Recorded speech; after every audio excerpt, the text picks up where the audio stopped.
Good morning students. अभी इस lecture में हम ये देखेंगे कि डिनोमिनेटर को किस तरीके से हम रैशनलाइज करें। ठीक है, डिनोमिनेटर को हमें क्या करना है, रैशनलाइज करना है। तो डिनोमिनेटर को रैशनलाइज करने का मतलब ये हुआ कि डिनोमिनेटर में से तुम्हें रूट वाला जो नंबर है उसको कैसे भी करके तुम्हें हटाना है। ठीक है, अगर रूट वाला नंबर डिनोमिनेटर में है तो उसको तुम्हें कैसे भी करके हटाना है।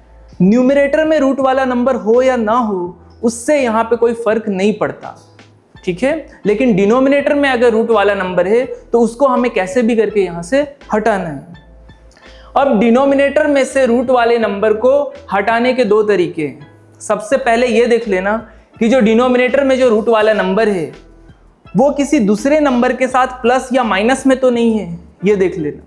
जैसे यहाँ पे देखो, डिनोमिनेटर में जो रूट वाला नंबर है √7, वो यहाँ पे √6 के साथ किस में है, माइनस में है। ठीक है, ये जो √6 है वो भी √7 के साथ किस में है, माइनस में है, यानी कि दोनों के बीच में माइनस वाला ऑपरेशन हो रहा है। ठीक है, तो हमें यह देखना है कि जो डिनोमिनेटर में रूट वाला नंबर है वो किसी दूसरे नंबर के साथ प्लस या माइनस के ऑपरेशन में तो नहीं है, वो देख लेना। तो यहाँ पे देखो, डिनोमिनेटर में रूट वाला जो नंबर है वो किसी दूसरे नंबर के साथ प्लस या माइनस के ऑपरेशन में नहीं दिख रहा है। तो अभी इस कंडीशन में हमें क्या करना है कि सेम इसी रूट वाले नंबर से हमें ऊपर नीचे मल्टीप्लाई कर देना है। यानी हमें लिखना है 1/√7 इंटू √7/√7। आया समझ में ये कि अगर डिनोमिनेटर में जो रूट वाला नंबर है वो किसी दूसरे नंबर के साथ प्लस या माइनस के ऑपरेशन में नहीं है तो हमें ये करना है कि उसी रूट वाले नंबर से ऊपर नीचे मल्टीप्लाई कर देना है। ठीक है, अब हमें क्या करना है, ऊपर वाले को ऊपर वाले के साथ मल्टीप्लाई करो और नीचे वाले को नीचे वाले के साथ मल्टीप्लाई करो।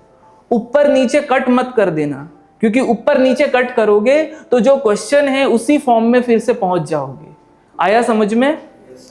सो 1 इंटू √7 अपॉन, अब यहाँ पे √7 इंटू √7, तो दो सेम रूट वाले नंबर को अगर मल्टीप्लाई करेंगे तो वो उसी नंबर के इक्वल होगा। √7 इंटू √7 क्या होगा, 7। ठीक है, किसी को डाउट है कि √7 इंटू √7 7 कैसे हुआ?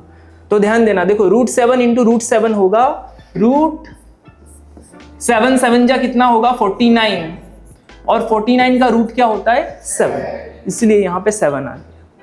अब तुम यहाँ पे देख रहे हो कि डिनोमिनेटर में से रूट वाला नंबर हट गया। अब न्यूमरेटर में रूट है तो उससे कोई फर्क नहीं पड़ता। आया समझ में? यहाँ पे रैशनलाइजेशन हो गया। So this is the answer.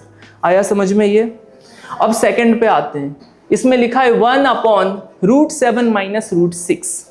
तो अब यहाँ पे तुम क्या देख रहे हो कि ये जो √7 है वो √6 के साथ माइनस वाले ऑपरेशन में है। आया समझ में? तो अगर डिनोमिनेटर में रूट वाला नंबर किसी दूसरे नंबर के साथ प्लस वाले ऑपरेशन या माइनस वाले ऑपरेशन में हो तो वहां पे रैशनलाइजेशन करने का जो स्टेप है वो थोड़ा सा अलग होता है। इसमें हमें क्या करना है, इसमें हमें लिखना है 1/√7 माइनस √6 इंटू, अब जो भी नीचे है ना वही हमें लिखना है। ठीक है, जो नीचे है वही लिखना है, खाली साइन बदल देना है। यहाँ पे √7 माइनस √6 है तो यहाँ पे लिखना है √7 प्लस √6 अपॉन √7 प्लस √6। आया समझ में? अगर यहाँ पे प्लस होता तो यहाँ पे कौन सा साइन हम पुट करते, माइनस। माइनस है इसलिए कौन सा साइन पुट किया है, प्लस। आया समझ में ये? अब 1 into √7 plus √6 will be equal to √7 plus √6 upon, अब देखो नीचे ये दोनों मल्टीप्लाई में है, ये दोनों मल्टीप्लाई में है।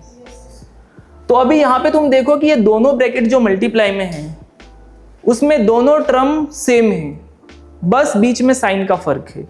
देखो यहाँ पे √7 है तो इधर भी √7 है, इधर √6 है इधर भी √6 है, बस बीच में साइन का फर्क है। इधर बीच में प्लस है इधर बीच में क्या है, माइनस। तो कभी भी ऐसा हो कि दोनों ब्रैकेट में तुम्हें दोनों टर्म सेम जैसा दिखे और बस बीच में साइन का फर्क दिखे तो वो हमेशा इस आइडेंटिटी को फॉलो करता है।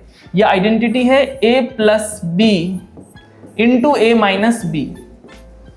ठीक है, यहाँ पे देखो इधर a है उधर भी a है, इधर b है उधर भी b है, बस बीच में क्या है, साइन का फर्क है। यहाँ पे बीच में प्लस है, उधर क्या है, माइनस है। तो अब ये a plus b into a minus b किसके इक्वल होता है, a square minus b square. आया समझ में?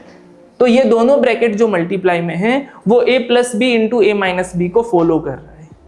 ठीक है, a प्लस बी, तो a है √7 प्लस b क्या है, √6 इंटू ए माइनस बी, तो a है √7 माइनस b क्या है, √6। आया समझ में? तो अब ये किसके इक्वल है, a square minus b square के।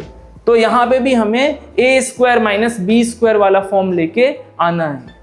ए स्क्वायर, तो a क्या है, √7, तो √7 का स्क्वायर माइनस बी स्क्वायर, तो b क्या है, √6, तो √6 का स्क्वायर।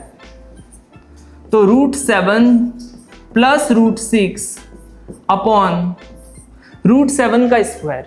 तो कभी भी रूट पे स्क्वायर रहेगा तो दोनों एक दूसरे को क्या कर देते हैं, कट कर देते हैं। ठीक है, तो स्क्वायर और रूट कट, तो ये क्या बचा, 7 माइनस, इधर भी स्क्वायर और रूट कट, तो क्या बचा, 6। ठीक है, √7 प्लस √6 अपॉन 7 माइनस 6 क्या होगा, 1।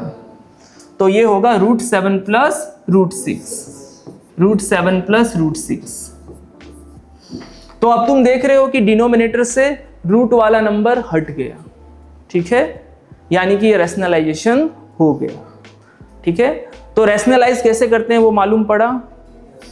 सिर्फ दो तरीके हैं, एक तो ये देख लेना कि वो रूट वाला नंबर अगर किसी दूसरे नंबर के साथ प्लस या माइनस के ऑपरेशन में नहीं है तो फिर हमें उसी नंबर से ऊपर नीचे मल्टीप्लाई कर देना है और फिर आगे बढ़ना है। ठीक है, और सेकंड में ये देख लेना कि अगर रूट वाला नंबर किसी दूसरे नंबर के साथ प्लस या माइनस के ऑपरेशन में है तो फिर हमें क्या करना है कि वो सेम ही लिखना है, बस साइन बदलना है। जैसे इधर माइनस है तो क्या करना है, प्लस, प्लस होता तो क्या करते हैं, माइनस, और फिर आगे बढ़ जाना है। आया समझ में कैसे हम रैशनलाइज करेंगे?